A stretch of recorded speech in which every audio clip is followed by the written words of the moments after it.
name is Leanne Cack, and I am an organizational psychology consultant and coach from Jalapeno Employee Engagement.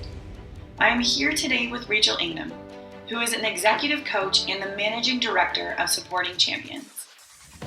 Rachel holds an MSc in occupational psychology, is an accredited practitioner with the European Mentoring and Coaching Council, and has individual European accreditation.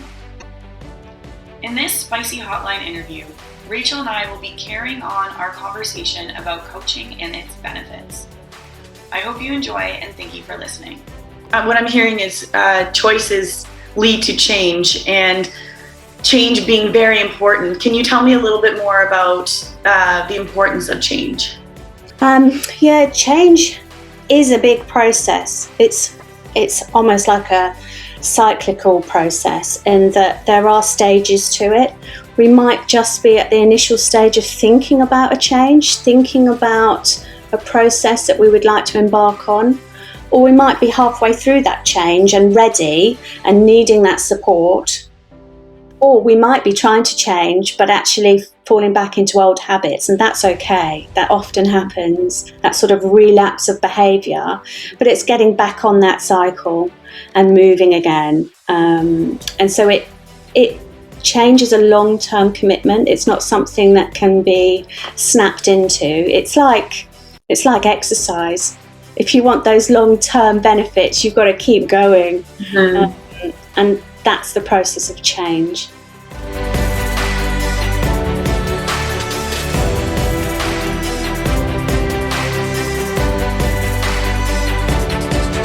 Could you give some examples of common issues that are brought to you?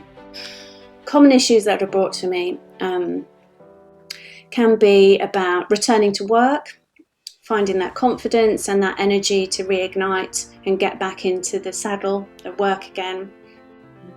It can be trying to amalgamate a team. We could be discussing working with challenging colleagues. We could be looking at leadership. Somebody said to me the other day, am I a good leader, for example? Could be looking at individual performance or employee engagement. We could be looking at resilience and the ability to perform at a high level and how you maintain that performance going forward.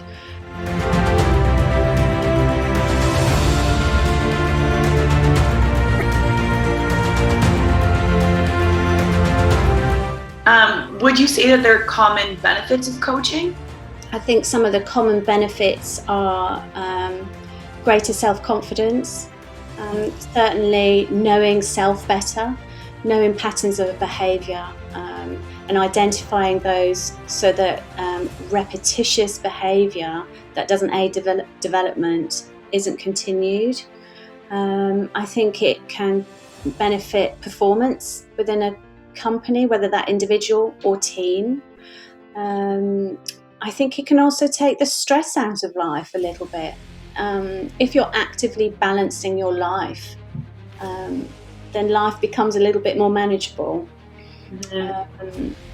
So I think the larger benefit is just knowing self better, mm-hmm. knowing the traps and the pitfalls that we might ourselves create for ourselves and learn to avoid those.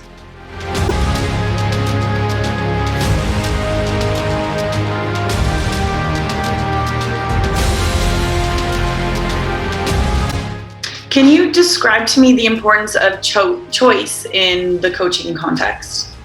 Yeah, as I've already alluded to, I always view the client as resourceful.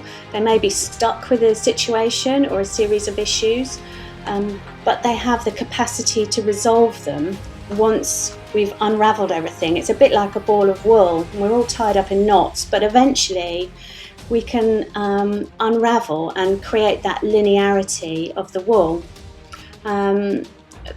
But choice is one of the underpinning pillars of coaching, and accepting your ability to choose. It doesn't involve blaming other people for your problems or yourself. It also involves letting go of your usual methods of thinking and your usual methods of behaviour. It may be that you're stuck in a pattern of thought and that needs to be explored as to why. And then the change comes.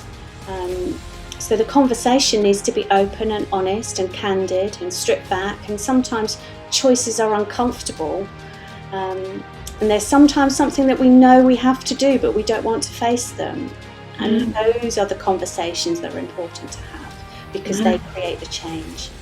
Well, thank you, Rachel, for taking the time to speak to us about coaching. I really enjoyed this talk. And thank you, everyone, for listening.